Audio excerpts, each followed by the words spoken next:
Good morning. How we doing? Get my chat up over here. Yes. So, who's about on this, as I always complain about the weather, on this very cold, what is it? It's Tuesday morning.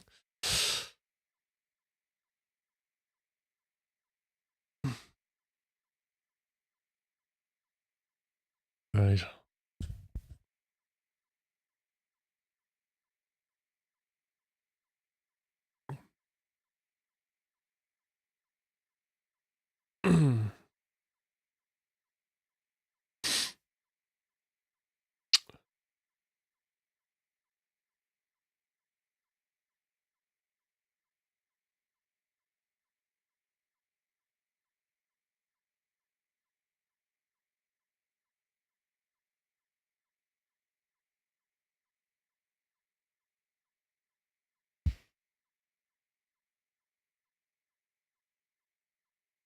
Just checking the quality of the stream there.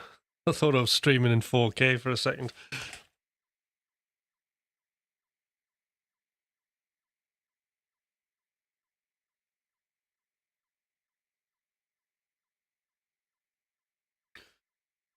Right. So today, as we're gathering, we're going to do some more stuff on arpeggios. But what I thought we'd do is, if possible, because I like you guys to have ownership of this channel. And what I mean by that is, I think it would be great if you potentially led the way and asked some questions about arpeggios. But if not, fear not. I do have something to get the ball rolling that we can do. And I was thinking of doing something potentially horizontal. Horizontal arpeggios could be one way. We've got pentatonic style arpeggios, and we've got some like quartal harmony style arpeggios, which a little bit I've been experimenting with just on the shorts I've been doing. So it's like a few little things we can do, which I think will be interesting. I'm just wondering if the chat's working.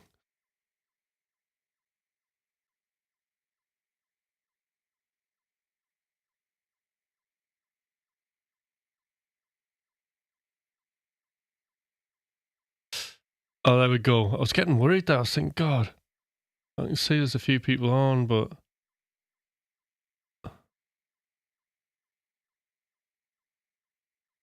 hi, Chris. How are you doing? Look how small that is.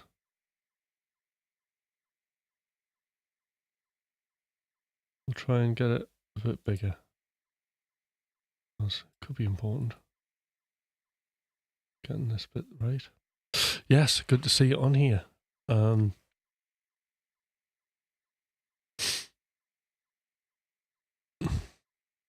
Any thoughts on arpeggios? I've got a feeling you know them all. Oh, there's Stelly. Fire your guitar up. How are you doing?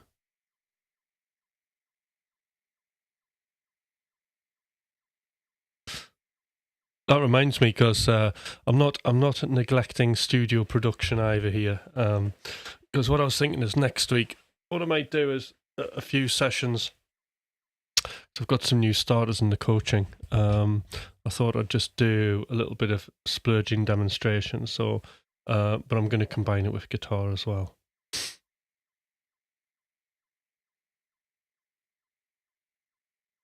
All right, you woke up 2 hours ago. What time is it there, Stelly? So you're probably up at the same time as me, are you? No, maybe. Oh, it's 8 a.m. See, that's my kind of time. I was up a little bit earlier, 5 minutes earlier, just so I can get on the stream a bit earlier. So I was up at 5:35. It's really weird because, like, literally when I get up and setting everything up here, every minute counts. It's like everything I do, every little detail is factored in to try and get here vaguely on time. But I thought just to, make sure that I do get here on time, get up 5 minutes earlier. So rather than give myself 20 minutes to set up, I gave myself 25 minutes.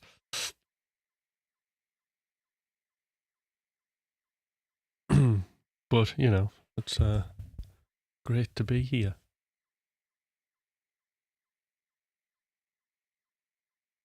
So, arpeggios. Any thoughts, anybody? What would we like to know about arpeggios? Have we got any arpeggio experiments we could do? Not saying that I can play every single arpeggio in the world. I have my own sort of thing with it.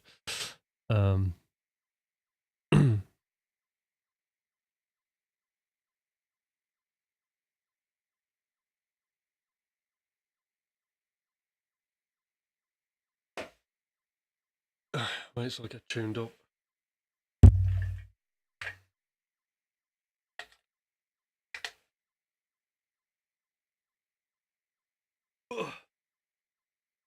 Alrighty.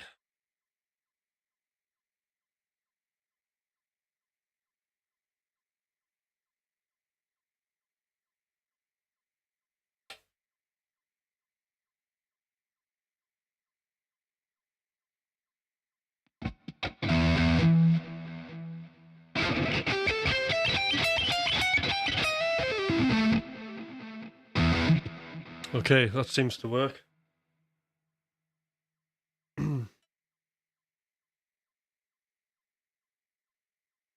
Where's the G string out?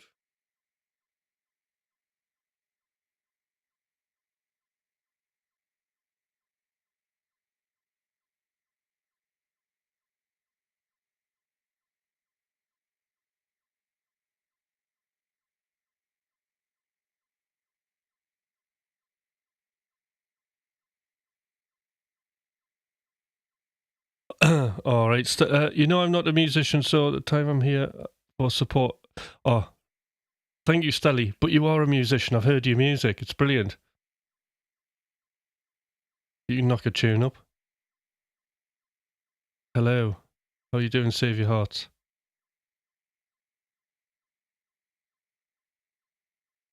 All right. Do you think we should make a start? Has everybody got their guitars handy?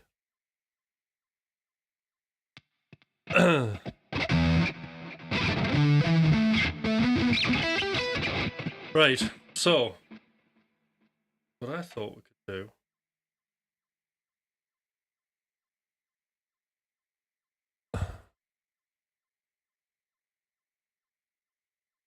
is I'll just show you a few little concepts. Yeah. All right. Not to worry. Some of it, right? Some of these arpeggios I'm going to explain in terms of their note relationship. So you'll be able to kind of use these ideas, when you're doing your synths, or if you like inputting notes on the MIDI grid. This will be something you could definitely do. Use Stelly, without a doubt. Yeah. So I'll just start I'll just start doing something, and then as I go along, people might have some questions on stuff. But I'll just do something that's not necessarily an arpeggio, but more of a kind of pentatonic scale, but used like an arpeggio. So this is something that I play like all the time.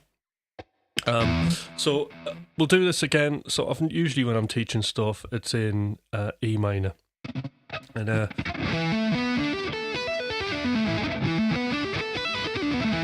this is what we're going to do first, right? So what this is it's a pentatonic scale, but I'm missing every other note inside it. So normally, when we're thinking of a pentatonic scale, the day one position. We've got the root, we've got the third, we've got the fourth, we've got the 5th, and we've got the 7th. We're back to the root, and it just repeats round. Now, the important thing about sort of learning scales is, yes, you can learn the scales and you can learn the patterns. And that's part of it. That's sort of the geography of kind of just physically getting about. But I think in terms of useful information when improvising, making something melodic, choices of notes. Hi Des, how you doing? Good to see you on here, talking about arpeggios.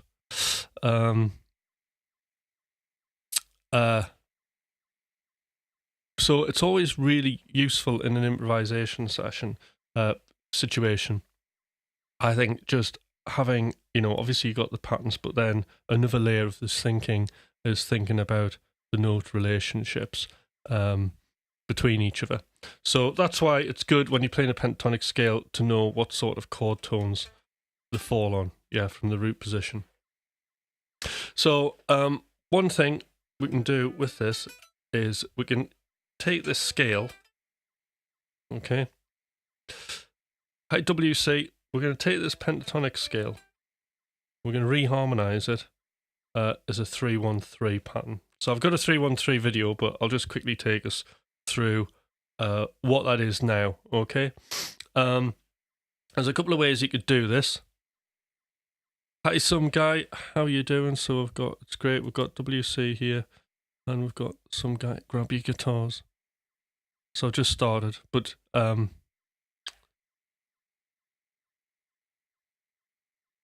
I always say, any questions, just ask. Right.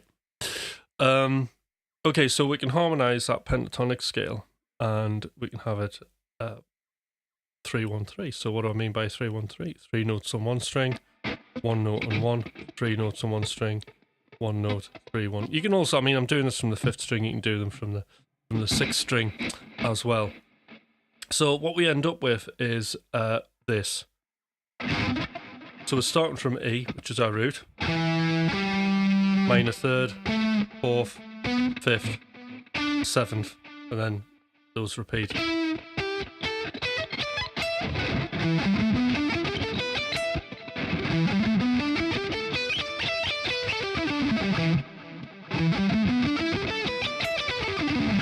So the cool thing about the 3-1-3 thing, if you're going to pick every note, I highly recommend thinking about doing economy picking, because this is a really good example of why you use economy picking, because it just gets round all the different picking angles. You see, as we're ascending, as a side note, this, if you notice my hand, it's in a downward slant,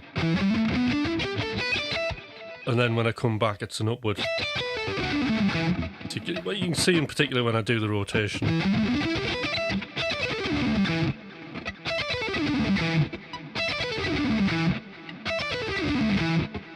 Cool, isn't it? So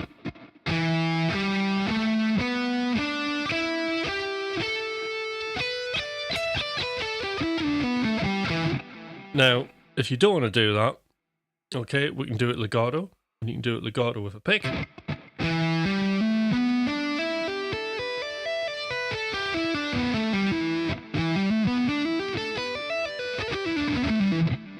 So there's a couple of different flavours there, actually. We can ascend with the pick and then descend, which is quite a popular thing to do, where it's basically left hand only.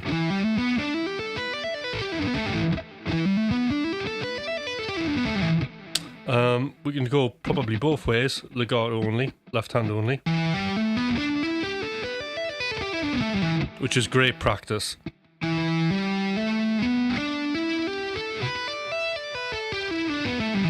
So believe you me, right, if you're practicing legato, clean legato, this is like super challenging. Getting across those strings in a really clean way is quite difficult. So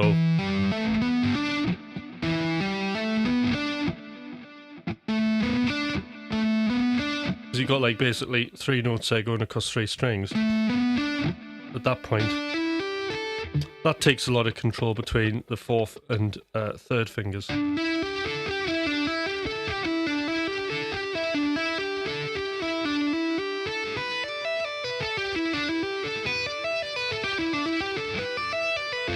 So there's like loads of little, you know, when I talk about micro exercises, that's just some of the ones I'll do.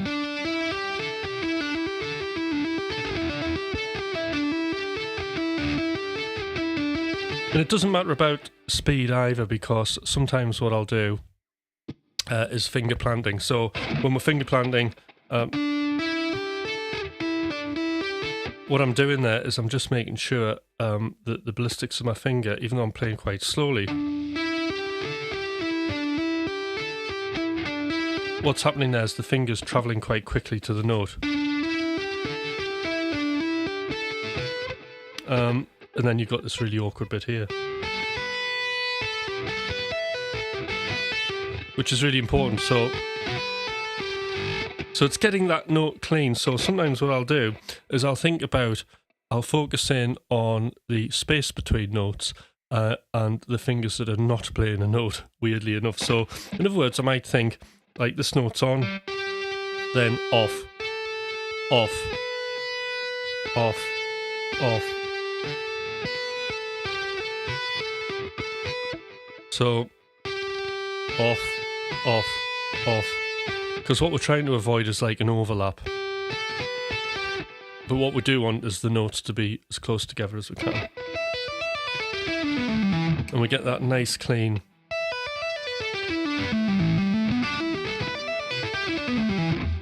legato-y sound. So that's another way to play it. You've got, so pick, legato, left hand only, highly recommend. And then you've got the hybrid picking way to do this. So I've started doing this, and I find it just kind of, I can get the notes to pop out a little bit better sometimes. So the reason I started doing this is because during the day I end up playing a lot of acoustic guitar, and it's just really hard going all the time just to do hammers and legato only. So what I like to do is I need a little bit of oomph. So kind of doing, but to have that kind of smooth sound. So using like hybrid picking really kind of helps this. So the way you would do this, and it takes a little bit of getting used to, because, well, I'll explain in a minute. So you see the hybrids happening there. So exactly what's happening is picking, hammer, hammer, and then a pick. So 2 notes, it's like a mini sweep. This finger's planted on the 3rd string, ready to do its thing. So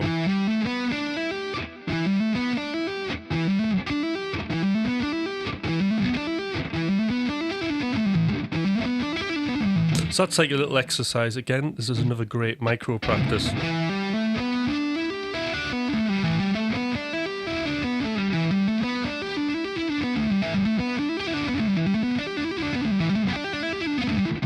We can do so: down, hammer, hammer, down, hybrid, hammer, hammer.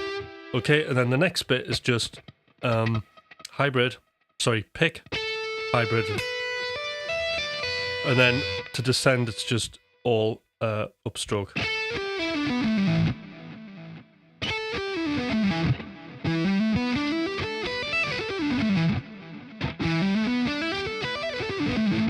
And then I think the goal for this is just to get, I mean, I try and go for the sound of like what it would sound like if I was doing hammers only, and try to get as close to that as you can. So, you know, that can take a little bit of control on the plectrum. So you've got to be surprisingly as light as you can. So.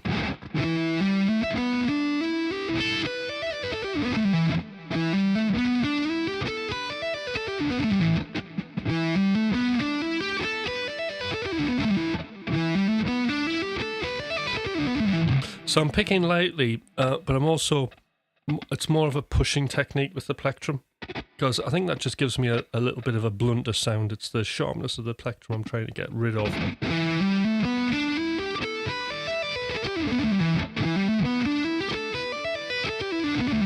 But that's great practice on the picking hand, just to have some dynamics and control in it. I think picking dynamics are very, very, very important, you know, because you can make things, again, much more interesting. Right. So far, so good. Right. Now, was there something else I wanted to say here?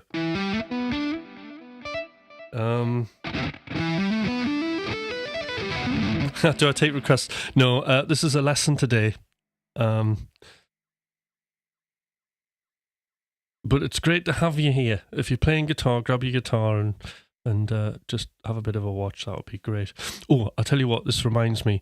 Anybody new to the channel, please subscribe to the YouTube channel. That would be amazing. So if you go to, required, if you go to Tim Hutch on YouTube, so Tim Hutch, and find me on there and subscribe and give a thumbs up, that would be amazing. And anybody else who's new here, do subscribe and give a thumbs up, because it's really good having the support. And there's lots of cool stuff kind of going on here as well. And that way you won't miss out. All right.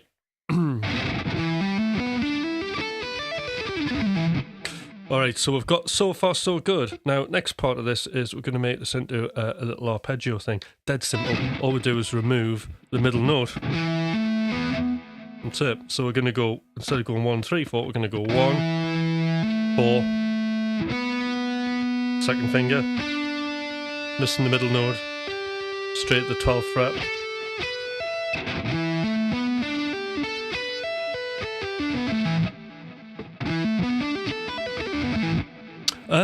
No, 3-1-3 is a thing I picked up from Fusion players.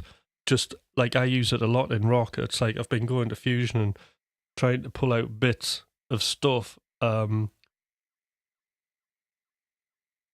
been pulling bits from Fusion players and then putting them into sort of my style of playing. And it's just a really nice way of just, playing pentatonics in a really liquidy kind of way. I think, because with McRocklin and Hutch as well, because I use a lot of synths, I find that kind of style, because it almost sounds synth-like, fits really well when you're doing a solo over that style. Frank and I couldn't. That's not where I got it from, but obviously he would do it. I was going through a Frank and Barley transcription. Is actually a little hack thing we can do as well, which I've been doing on my little shorts. But anyway, here we go. So we're going to miss the middle note.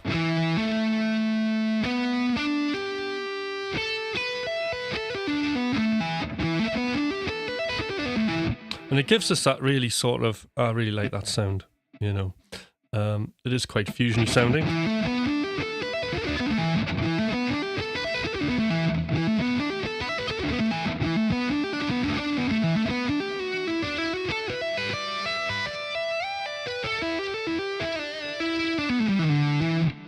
And of course, as you can see there, I'm playing 3-1-3 arpeggios. I did a little bit of pentatonic mixed in, and then did some, traditional 2-note pentatonic stuff. So part of the skill is being able to use this and kind of dilute it with other things.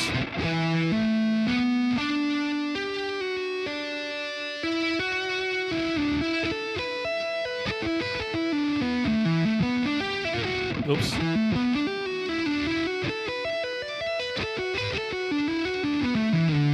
So one thing I really like to do is just play slow with this kind of thing and listen to sort of all the melodic different combinations you can have. So there, the pentatonic sound, that particular sound gives you that almost quartal harmony, because we've got technically fourths getting stacked on top of each other. But there's obviously a minor third in there as well. So it's just a question of improvising and having fun with that. So one exercise you can do, I've got the backing track from yesterday. I'll have to make a new one, but I didn't have time yesterday. Let's have a listen. Right, I'll just play this. So what you can do is just use a backing track as a metronome and play really slow over it, and then just have a listen to how the notes sound, because it's a lot harder to get things to work melodically slower, I think. So we'll start with just the 2-1-2, and then I'll start adding the 3-1-3. So it's almost like we're going backwards here, just straight pentatonic. and then we'll have a listen. And what we're going to do is I'm just going to use this position. I'm just going to use this position as a limitation. So I'm not going to travel. I'm going to try not to travel anywhere else. And this is a great way just to come up with like combinations through the limitation.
Anyway, you get the idea. So that's just using a limitation pretty much of that arpeggio. Then we can start adding the pentatonic notes in with it.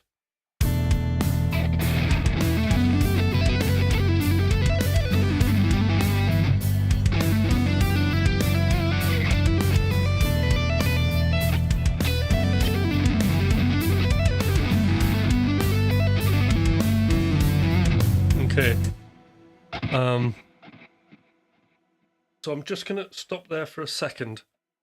And then, are there any questions? Does anybody want to ask anything before I progress? Or we're still following? Or we're still all here? So do subscribe if you're new to the channel.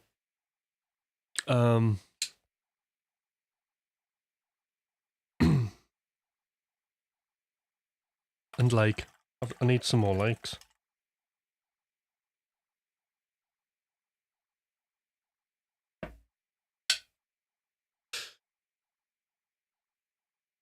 Right. So, I wonder if Des is still here. Des, is this alright? Is this clear enough? So, Des is a really good guitar teacher as well. So it's well worth checking his stuff out. Alright. Back on with the grind. Okay. Yeah. So, we can have a look for other little arpeggio type combinations here. So, if we think of the pentatonic scale, what we can have is we can have this sort of thing going on, which I think's like an E minor 11. So this time I'm adding the minor third in. So we've got this pattern now.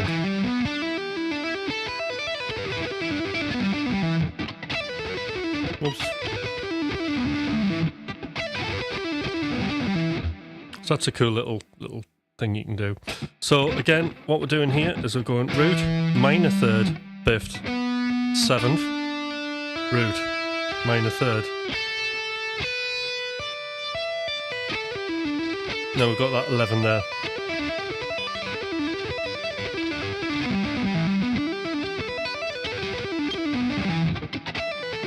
Oops.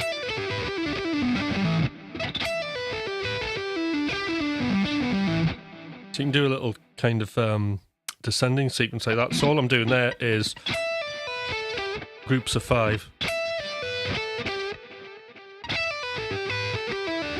So it's 5 there, then you start the sequence again on the first finger.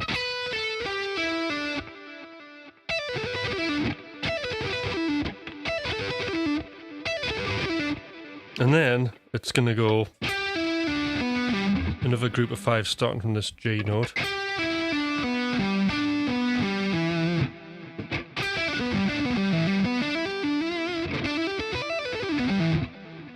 Have a listen to that.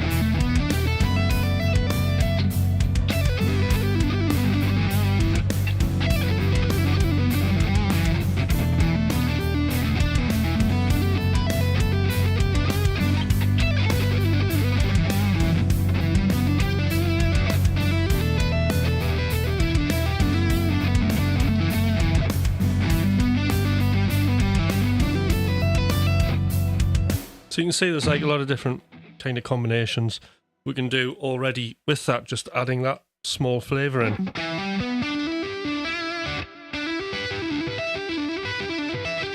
Now, there'll be other patterns that suddenly jump out here. So, for example, one of my favourites is doing this. So, if we're taking that, what we can do is we've got this little shape within that pentatonic scale, right?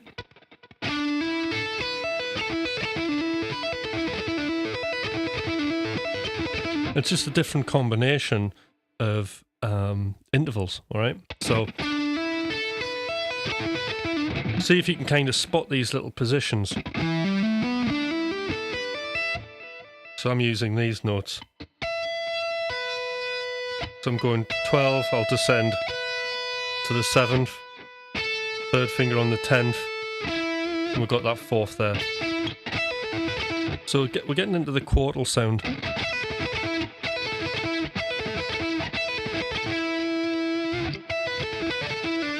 And then lastly we can add the 7th in.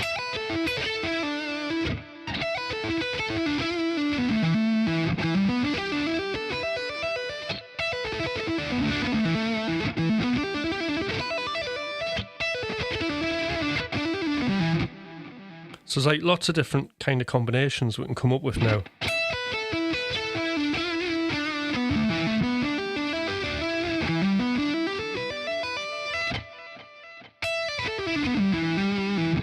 Which is pentatonic scale, but now we're starting to really combine more of the straight arpeggio harmony when we're starting to add that minor third in. So we can almost control how much kind of quartal harmony sound we want, although it's not strict quartal harmony, to like how much like straight diatonic harmony we can put in. So just for the sake of it, so you'll know from previous videos, I'm a real fan of adding a 9th note into a lot of my stuff and avoiding the minor 6. There's nothing wrong with a minor 6. It can sound quite melodic. Just you have to play it in a certain way. But just if I just want some sort of like certainty, then I know, and I'm getting bored of just the pentatonic sound, then adding in a 9th note is really good. So remember, we're in E minor, so the 9th note for us would be F sharp. So we have an F sharp here. We'll have one here.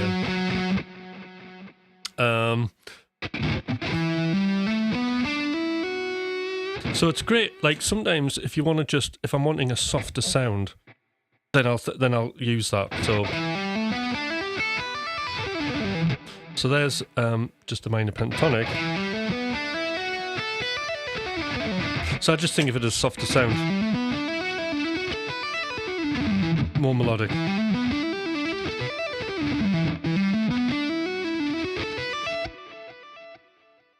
Hi Hank, how you doing?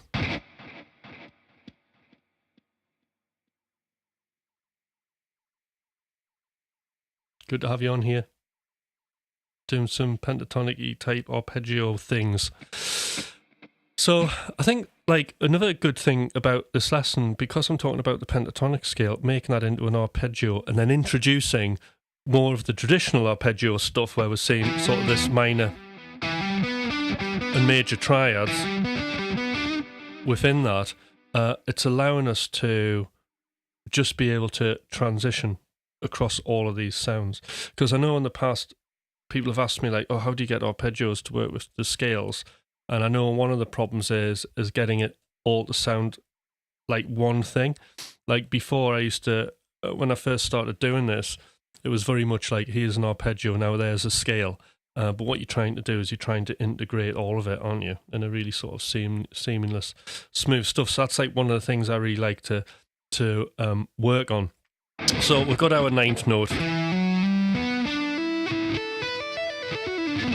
So technically, this is an arpeggio.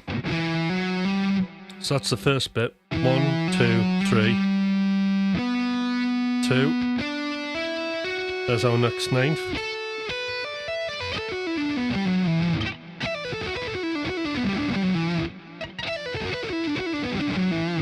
We can do that little groups of 5.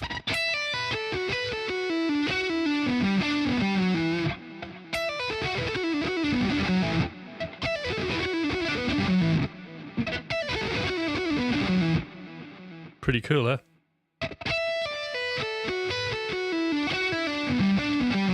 But we can use this now with all the other things as a scale limitation. So I'm going to, when you're learning this, yes, learn where the finger patterns are, but I suggest just find the backing track in the key that you're working in and just jamming with it, because it's teaching you how each note... good question. No, I would say it's more a minor... We're now basically got a minor 9 arpeggio, but obviously the notes of a minor 9 arpeggio are pretty much all there in the pentatonic scale. That makes sense. So now what we've got, so practicing it, try to do this.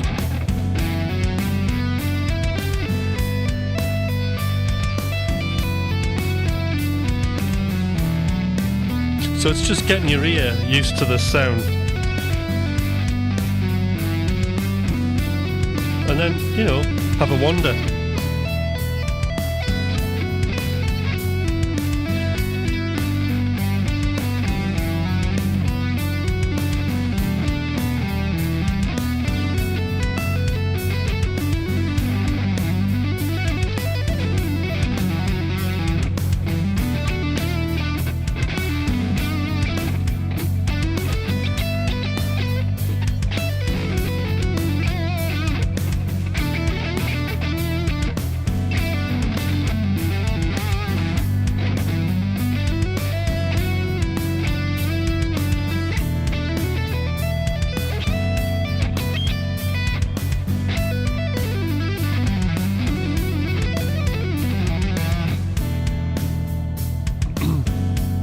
Right, so I keep trying to stop the thing on here when I'm meant to be using push.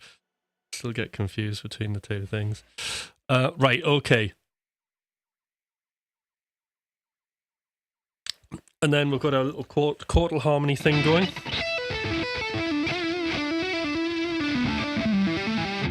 Mix it all together.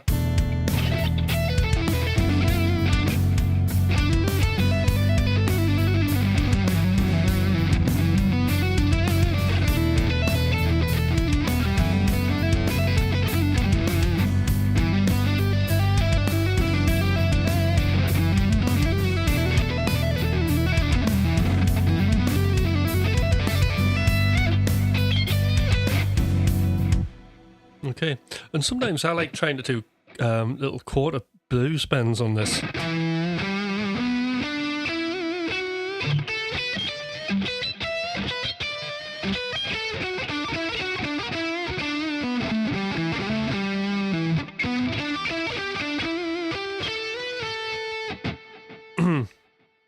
Okay, so some ideas there.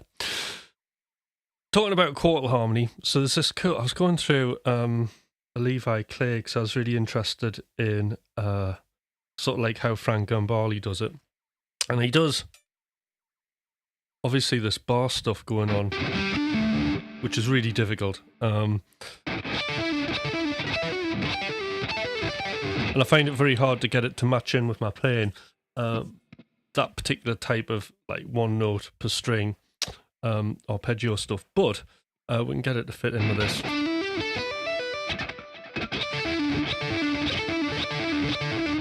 So here's a little a little thing you can do. So all you have to do is you just have to master this pattern.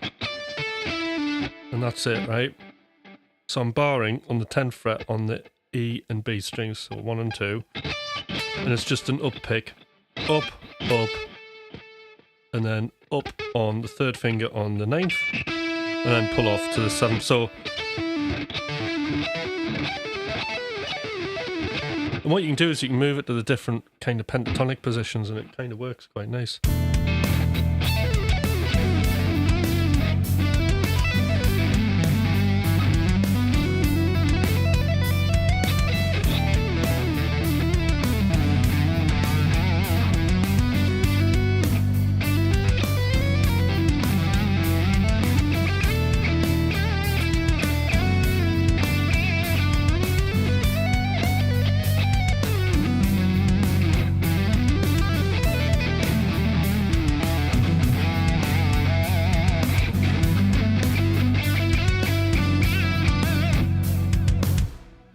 You know, you start putting it together and, you know, having fun with it, basically. Right, question time, coffee time. Do we have any questions? Has everybody been following along? I haven't been going too fast. So I'm just going to fill today up with loads of arpeggio stuff, right? Give a bit of value there. Is there enough detail? Am I skipping over anything? That's the main thing, because...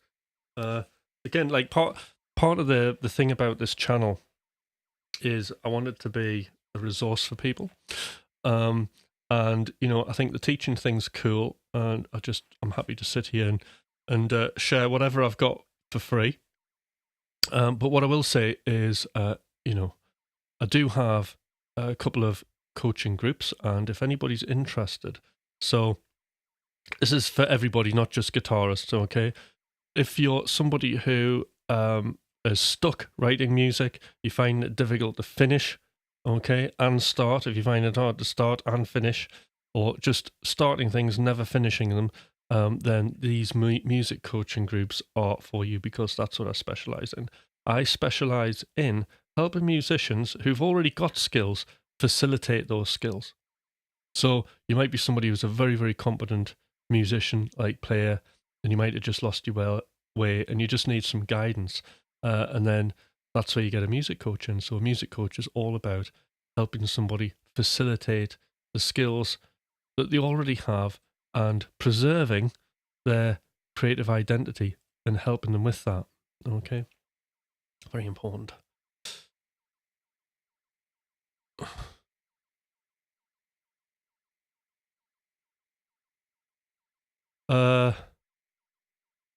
All right.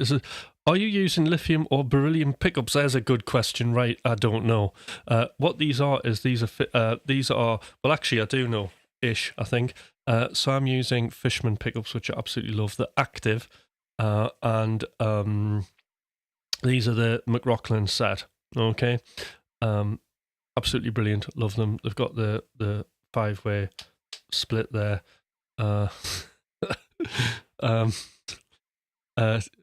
But they're probably made out of plastic.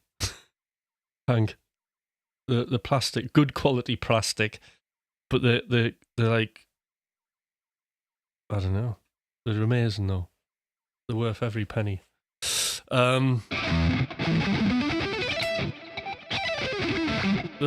happening?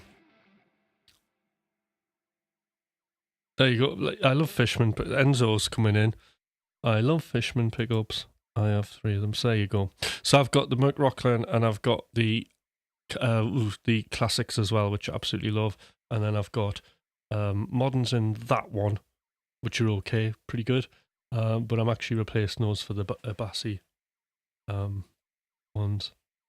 So it needs to go with the Guitar Tech. Hi Sammy, how you doing? And then there's just a reminder for me to say welcome Sammy, and great to have you here. Grab your guitar and do subscribe to the channel, and give me a thumbs up, because that'll be good. Lots of thumbs up. Oh, and there's Matt. How you doing? Studio on. Me too. Oh, where's my... Hi, Matt. do subscribe, please, if you're not already. Amazing. So Studio One, I'm using Ableton. So, boom. That's at the heart of it. That's my kind of template. There's a different shot. What do you think of that? Oh, don't like the back of my head there. But it's not about the back. It's all about the front today.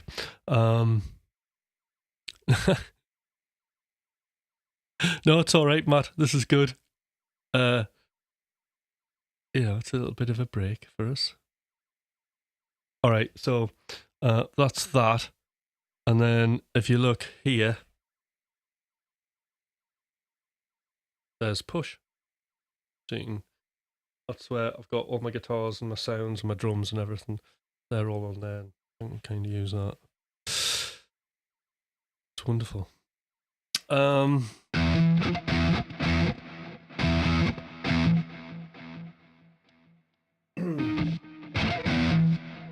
right, so in fact that push needs to start somehow. I'll sort it out later. Right. Am I a Scot? No. No, it's not Studio One. So are you? No, I'm from the northeast of England.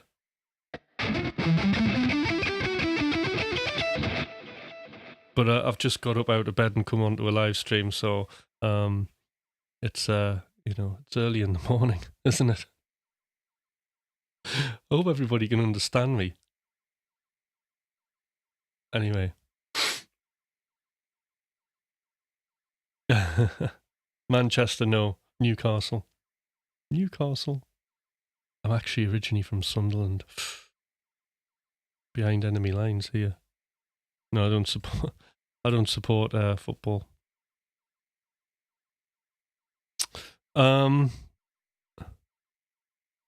Right, I'll just hold on. I'm gonna have to enlarge this. As someone that took a few... God, come on. Where's my mouse? Right, I'll read it off here. And I just need to adjust myself. There. As someone who took a few years off playing after being a confident regular guitar player, I'm curious to know what your approach would be. I found it more difficult fighting self-one rusty chops. Well, there you go. I love all that self-one stuff. That is my speed. Well, the first one is get the indie game of music, because that massively helped me. So, like you, I actually had a break from like serious playing. I mean, I always played, but I wasn't really focusing on my technique. I just played with whatever was there and did whatever I needed to do. Now I'm like really focused in on it. So there's a bit of a story to it, because like I accidentally got back. Sorry, this might take a little bit of time. I accidentally got back into guitar playing. And it was Thomas's fault. That's Thomas McRocklin, for those of you who don't know. Because what happened is he was like, we had a couple of discussions about doing something, and we ended up doing some like synthwave. And at the time, I was producing a lot of dance music. I just wasn't interested in guitar. I've been a shredder all of my life, and when I was very young, 19, I had an album out which was all shred, as you do, so I always played, and it's always been part of something that I've done, but not serious.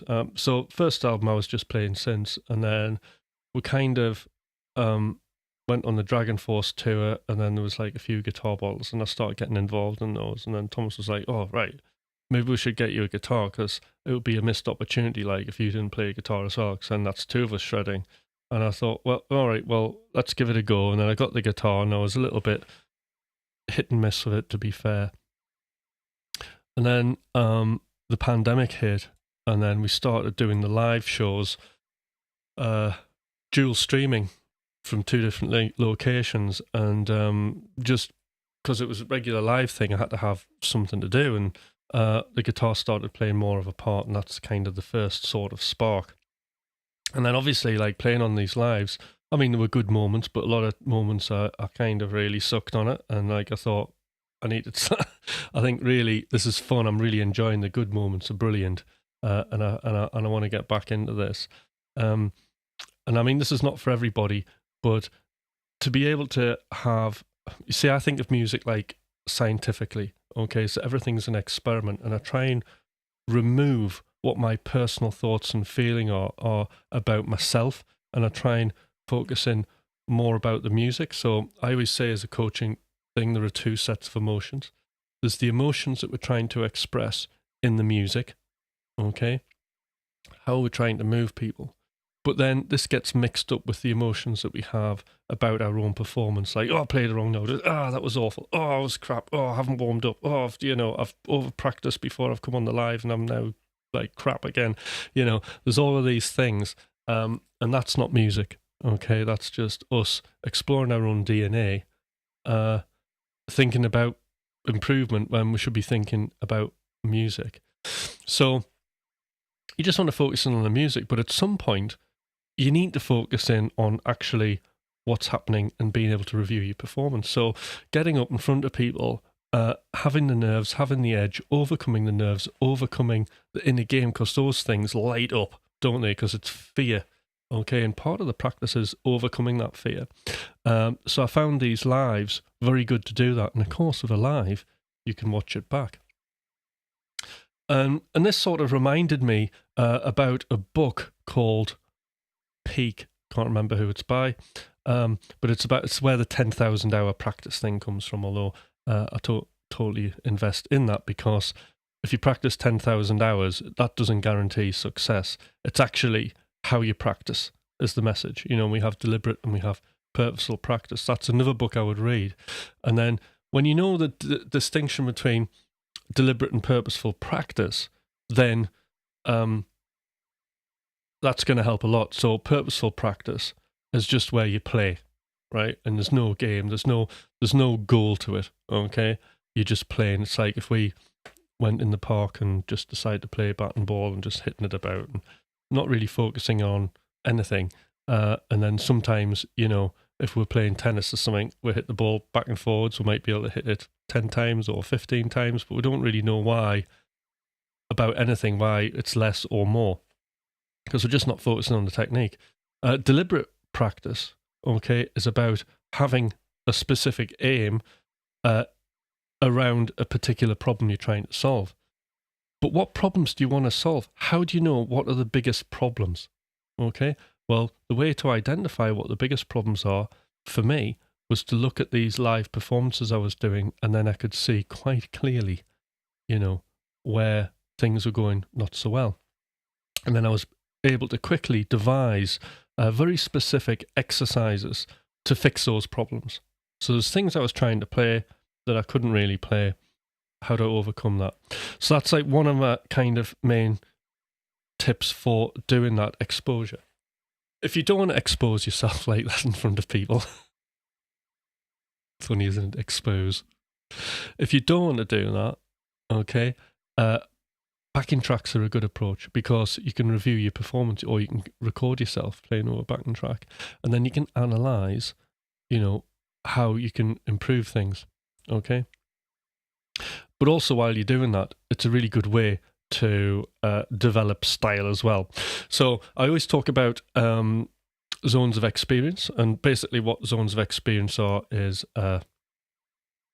it's just a way of identifying areas that you're stuck in, because the ultimate goal is to make a connection to the world. Like why we're doing, yes, we're trying to connect music to ourselves, and there can be all that therapeutic thing, and that's great.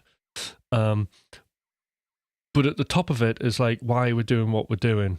What is that about? How are we connecting with the world around us? How do I benefit? How do other people benefit? How does my family benefit? This is all the kind of top of the chart. And that's what we need to think about. What's the outer facing thing that we're trying to do through the narrative of music, through our instrument, through the emotional metaphor of music. And that's what we're trying to do. Now, inevitably, what you've got to watch out for is areas that you would typically get stuck in that would stop you getting up there, or skills. Guitarists and music producers, right, become very skill focused. If I learn these skills amazingly well, all of this in a line, and that's not true, because there are plenty of players out there who have less playing capacity but can play certain things very, very well. you know, that make a beautiful connection to the world and entertain millions of people. So that's something to be thinking about. Getting stuck in your environment. Oh, I need this bit of gear. I need that bit of gear. No, you don't. Right? Crap guitar, like a good guitarist can make a crap guitarist sound great. You know, it's not that at all. Okay? But it is being able to identify the areas that need addressing in practicing. So by doing this, by putting yourself under pressure, by playing across a backing track or playing in front of people and recording it, analysing that, then that's one way of getting around the 10,000 hours of purposeful practice, because it's a very deliberate way of doing that. It's also hard, I understand, as I've done this myself, to kind of look at yourself and reviewing that performance, because you do get a knot in your stomach, think, oh, but you get into it. You know, part of the practice is kind of removing that self and just analysing yourself. And that's how you do it. So, hope WC, that answers your question. Here's Hank. Oh god, right, it's 1:54 a.m. Oh, it's late. Sunderland, Borneo. I love Iron Maiden, Smiths, Joy Division, and Cute. They're all very cool, aren't they? And Oasis. I can sing Oasis songs.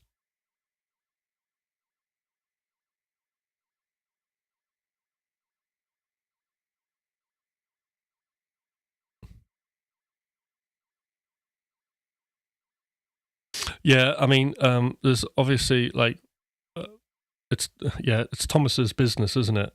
Polychrome DSP. But yeah, so I mean, if there's any kind of issues there, Stella, you could just like send a support ticket or something like that, and I'll pick it up. I love Iron Maiden too. My voice speaks after a while, but provides comic relief. Some guy.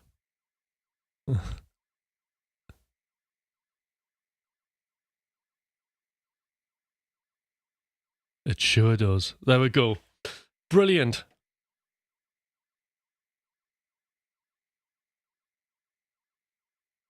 All right, the performance side, yeah, so you're going to have to talk to them.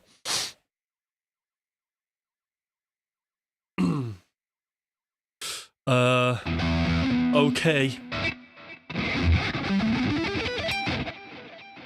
Where was I? Pentatonic E type op. Oh, right, we're doing the quartal harmony thing. All right, so the thing I got from so if we're thinking E minor pentatonic, we've got that position. So we've got 17 barring.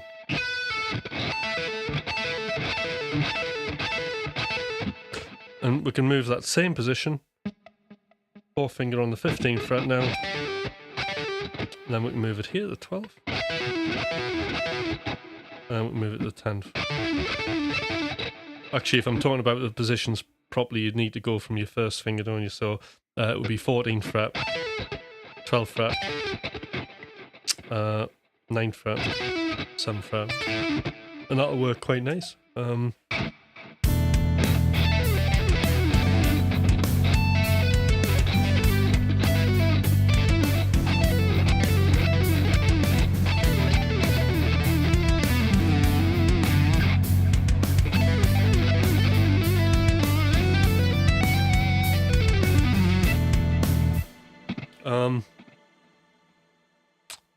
Stella, yes, I am from Newcastle.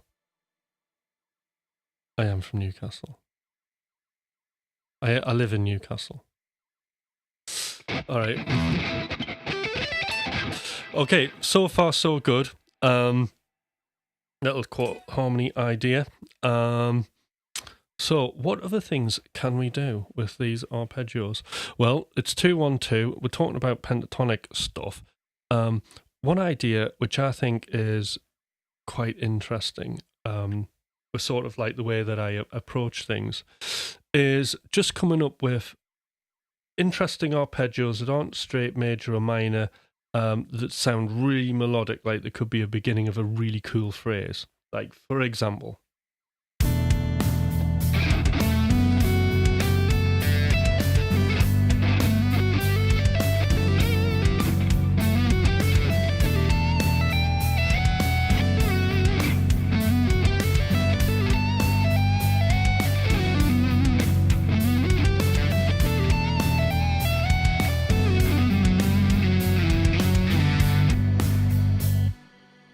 that you can sort of bounce off.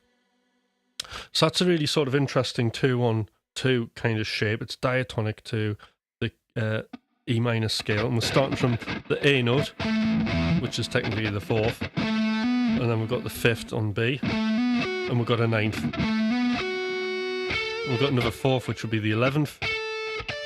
We've got a D there, which is the 7th, and we've got a root.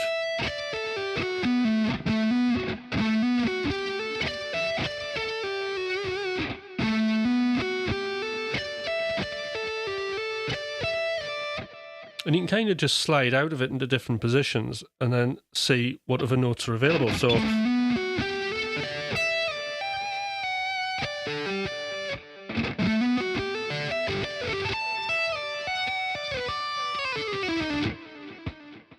that's another little cool.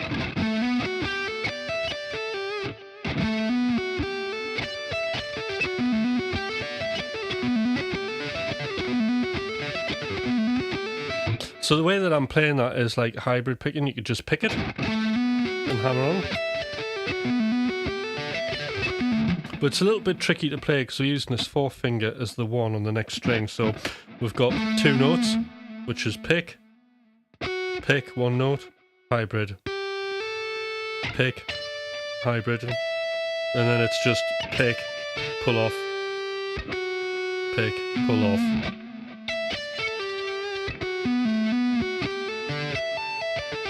Or you could just pick it like that.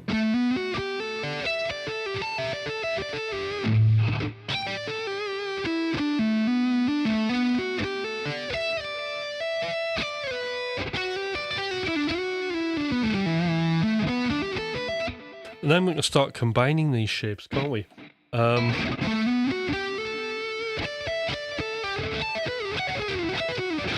Oops, what's happening?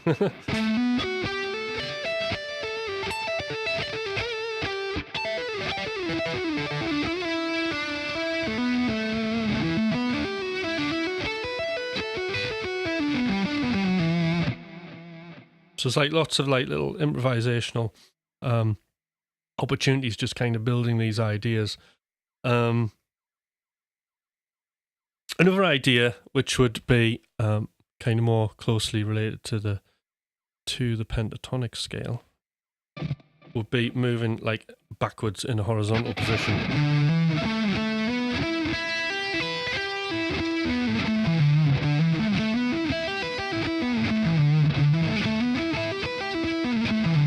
So actually playing this I found this very confusing to do the hybrid picking method, but I stuck with it and I've got there because I think it's because this hand's thinking of like 3 strings and this hand is thinking of cells that are in across 2 strings. So it's a 3-2 thing at the same time, so it gets quite confusing. So like here, what I'm playing is, so again, E minor pentatonic scale, but we're starting from the 10th fret. So pick, hammer, pick. So I'm on the 10th fret, 12th fret, and then the 4th finger is on the 12th fret. So this is a really important technique, getting used to like fingers sharing the frets. And it's a hybrid, same pattern but here. And then we've got like a minor triad here. So it'd be pick, hybrid.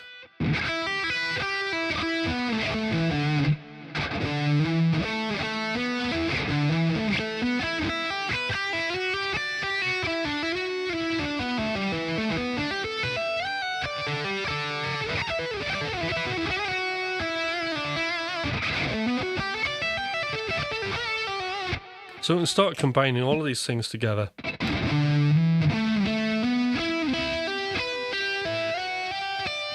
That's a really handy way to get different positions.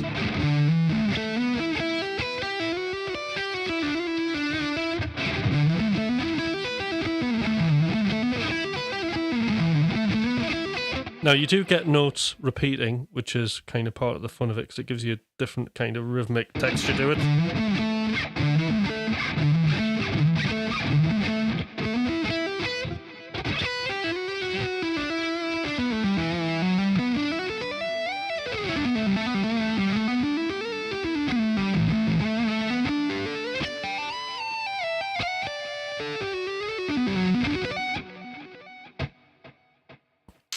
So lots of kind of shredding sort of stuff there.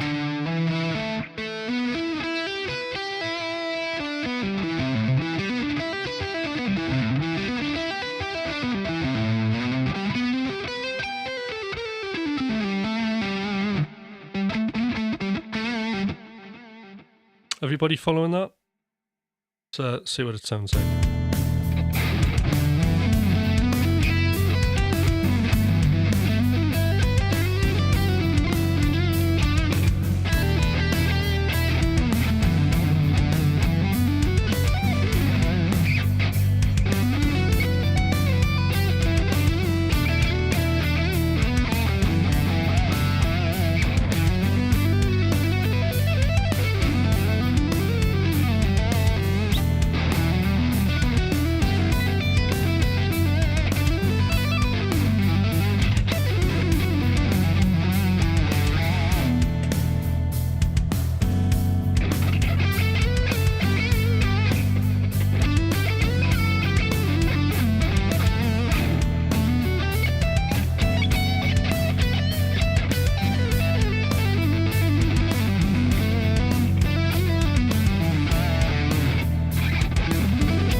Right, so lots of arpeggio ideas there. Now, finally, any more questions? I got a few on. Do like and subscribe. So tomorrow I'm going to make just some like simple loops to play over. So that's going to be tomorrow's mission, I think. There'll be lots of guitar playing, but actually I'm going to just get onto the template how it is, and I'll let you see me how I make a really quick beat, when I'm doing my live looping thing. I'm going to take people through the process of that. So I think that might be a good one for tomorrow. But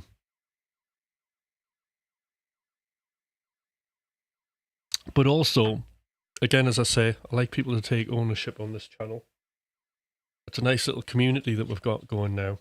And if there are things that you want me to cover to save you trawling the internet, just ask. Because it might, I don't know everything, but I might be able to help solve any problems.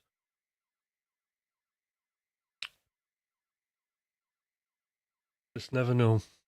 And then, because the main thing is, I just want people to be able to get on with making that connection to the world and not have to worry about solving things all the time. Although solving problems can be quite rewarding, but you want to be solving the right problems. I think that's what I'm saying. So, what's everybody working on guitar? Can anybody share anything? Have you found today useful and interesting? There's another one.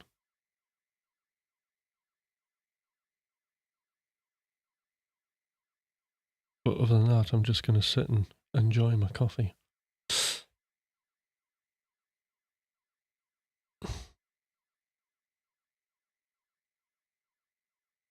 Gone quiet.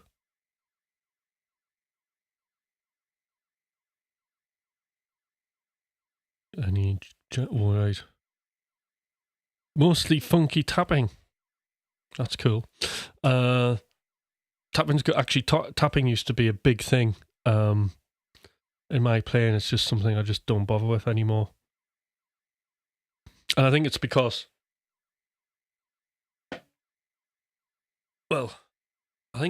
I'm sort of getting my hit from hybrid picking is kind of covering those areas, and I do that Richie Kotzen thing a lot.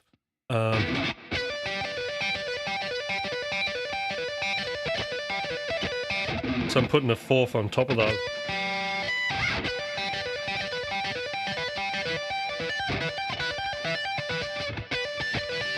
Whereas I would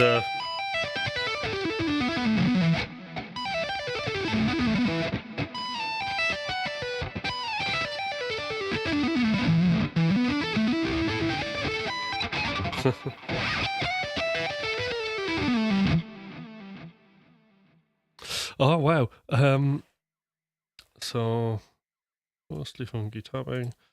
Hey, got here update. My laptop and cakewalk door learning will be here tomorrow. Brilliant. Excellent.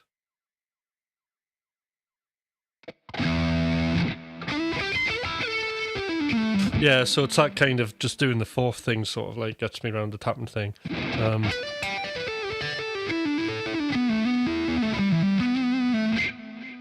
Another thing I've been working on is sort of just doing arpeggios where I'm doing two notes. Sorry, two strings, like down, down. I think I did this yesterday. Pluck, hammer.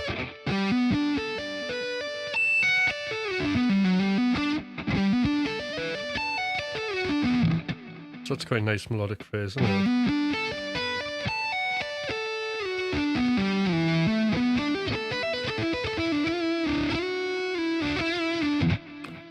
I suppose the thing there is trying to get everything to sound like the same texture.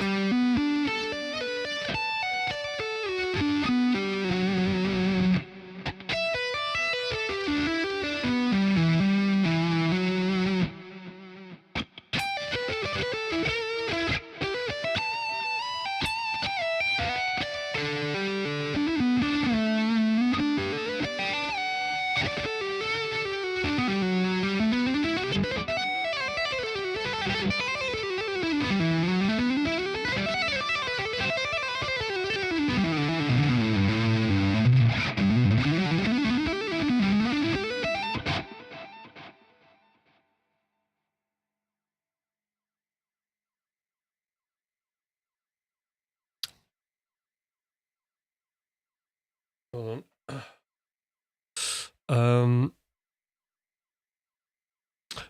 Working on multiple lead techniques, enjoying my conversion from hardware to the box with nunchuck. Excellent. This lesson was perfect for working on my leads. Brilliant, yeah. And I think that's the thing, isn't it? That's the thing when we learn these things, it's like how we're going to use it to emotionally express ourselves, you know? So I think using the fourths and fifths, it's very sort of allows the listener to project their own emotions more, isn't it? It's very sort of open and I think just sounds a little bit more emotionally kind of complex because you're not totally sure if it's happy or sad. It's like, it's fourths and fifths are a non-space, aren't they? That's what it is. It's like vaporwave.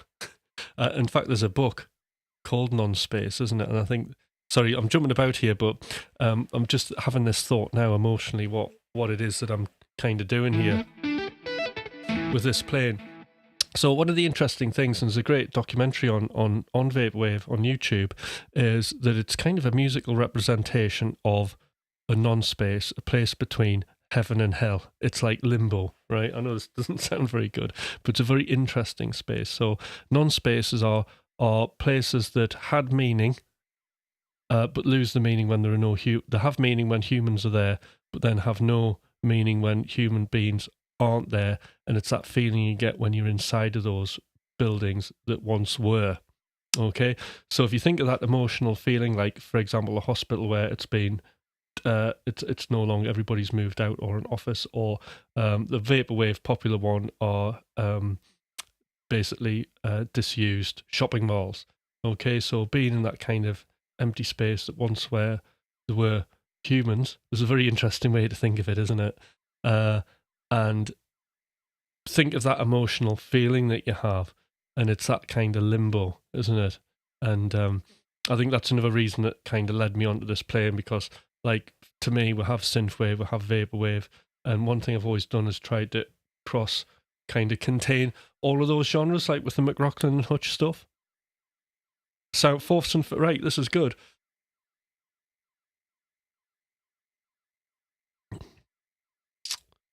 Hutch, have you ever looked into Anton Osprin's techniques? Thoughts on it?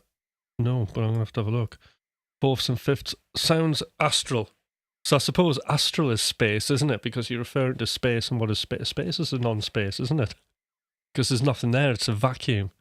So I suppose that loneliness, kind of lost, unsure, but also can be quite anthemic and forceful in a way, can't it? Can be fourths and fifths. That angular playing can be sometimes an emotion of power. What do you think? What are your thoughts on that? So thinking emotionally about what you're playing and what you're trying to put out there is important. But I do love the thoughts that I'm having about fourths and fifths being a non-space. And then this is really important because one thing I talk about a lot in coaching is music having a purpose. Like, so if you've got a story, it's a lot easier to write music to a story because when there's nothing there, you've actually got something to reflect on. So I suppose in improvisation, if you're projecting that non-space, then it's a good thing to do. And like, how does that non-space then communicate to a space that's luscious and full of love, right? These are narratives that you can have. Right, demonstration. All right. Shit, I've only just thought of this now.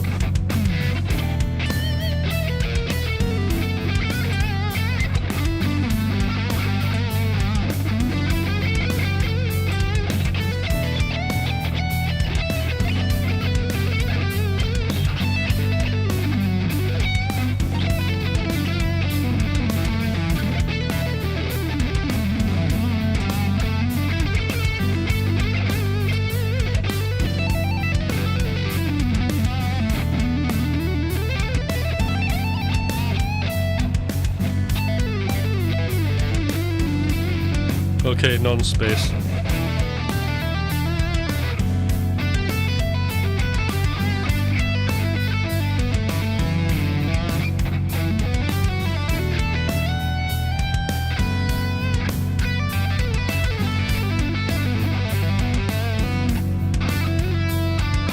Bringing space into it.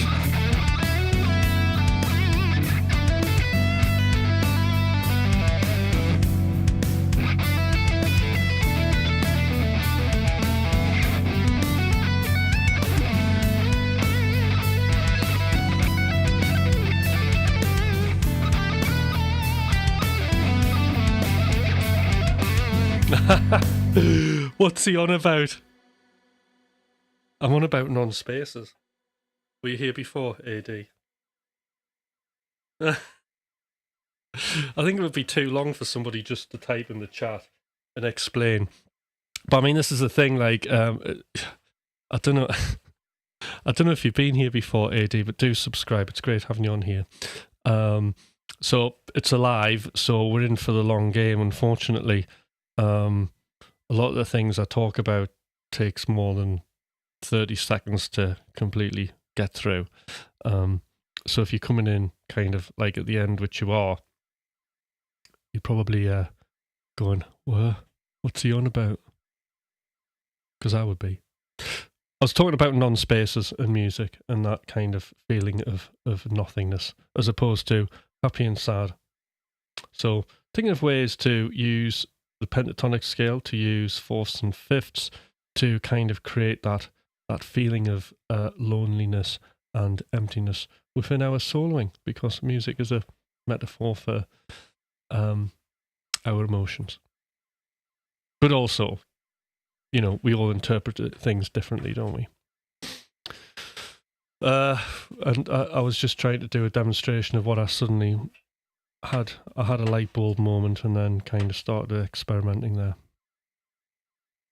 Could have been better, but it wasn't. And that's cool. So yes, do like and subscribe. So we're coming to the end. We've got 4 minutes before I go for my very important morning walk. Anybody got any final questions or anything like that? I do like arpeggios. I think arpeggios are amazing. And be prepared for some more things like this.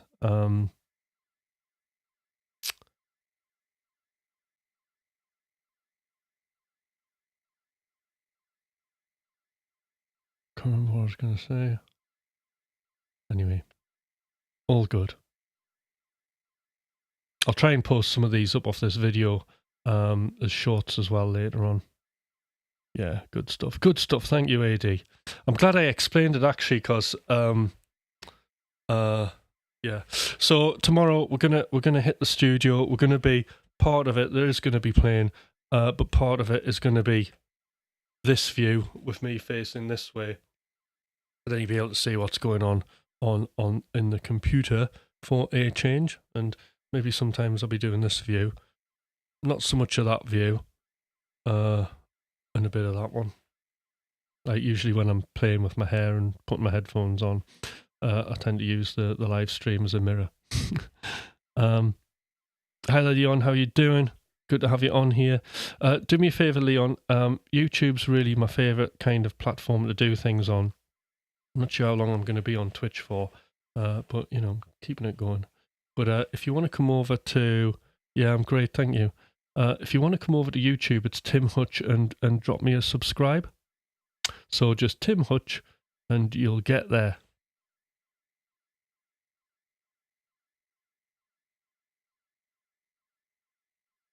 Yeah, so as a kid, school music teachers never talked about musical emotion beyond happy and sad. Of course, yeah, because there's more to that, isn't it? And I mean, I've told the story before when I did a master's in music fine art, interestingly enough, and a part of that was me exploring Henry Lefebvre's French philosopher notions of space and how we have lived, perceived and conceived spaces. This is going back a bit, and I was exploring that. I wasn't playing guitar. I considered myself a digital music concrete artist, and because I was wanting to just get away from sort of all of that, really. So, and I was trying to just deconstruct the idea of music, and I was using visual concepts and then converting them into musical concepts, which was a really interesting 2 years of my life, because I did that and then I did another master's in curating, because then when I was making all this stuff I thought, well, where do you put it? It's got to fit somewhere, hasn't it? So that was the next mission.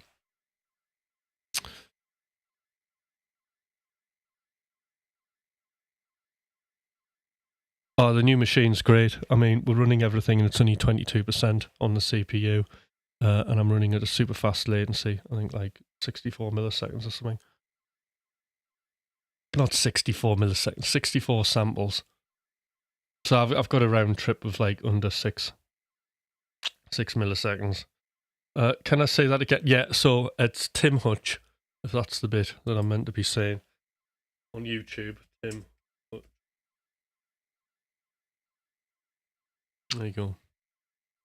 All right, it's time for me to go. So I'll see everybody tomorrow morning. I'll be here at 6 o'clock, and we're gonna in the morning UK time, and we're gonna dive into the live looping, streaming, multi-purpose, great studio. So those of you who aren't necessarily guitar players in that sense and more into the tech side, this one will probably be for you, but there'll also be some guitar playing. I'll try and fit it all in. Later, everybody, and great. Thank you for coming along. Like and subscribe. Thank you. Bye.